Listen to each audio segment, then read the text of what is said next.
Well, in 1977 I arrived in Australia with my family and my then husband to a regional centre, and I was the only anaesthetist there, and I had a young family, so there was a lot of work, a lot of call, a lot of work.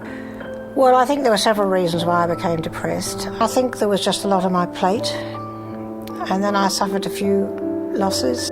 I think a lot of it is nature, and certainly there's a lot of depression in my family, and in fact my mother killed herself, and I think I was under a lot of strain, so I think all those factors combined to make me become depressed.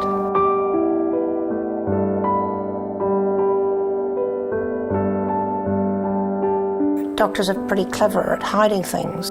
I thought that I had hidden it, not for any conscious reason, but just because I was going on working and I didn't want it to interfere with my work, and I could be, in my distracted moments, quite my normal self and cheerful.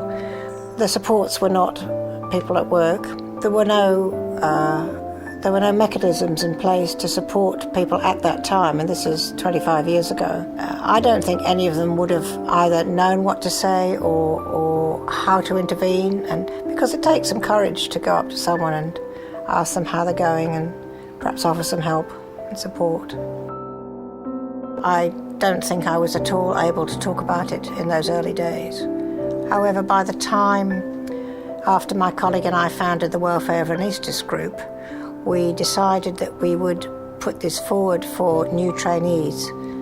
So since then I have certainly mentioned it quite a few times, particularly when in my job now where I have distressed doctors, and if I disclose that I have also been depressed, hopefully they'll understand that I can have some sort of idea of what they're feeling. And I think the other thing is that there are now processes in place to deal with doctors who are distressed in the workplace. So there are support systems like the one I work in.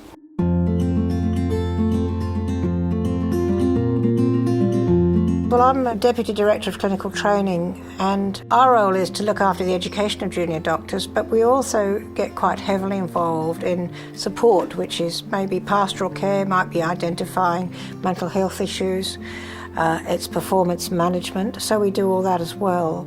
It's important to know what resources are available.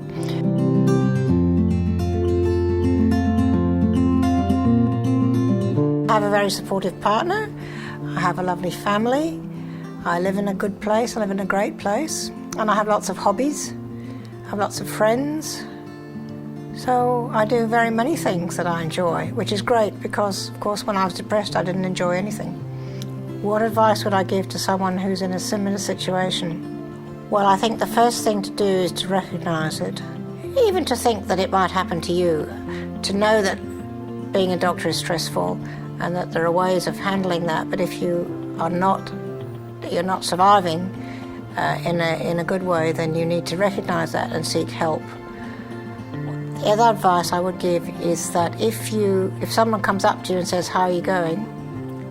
that you need to understand that that person might be concerned about you and to listen to what that person says.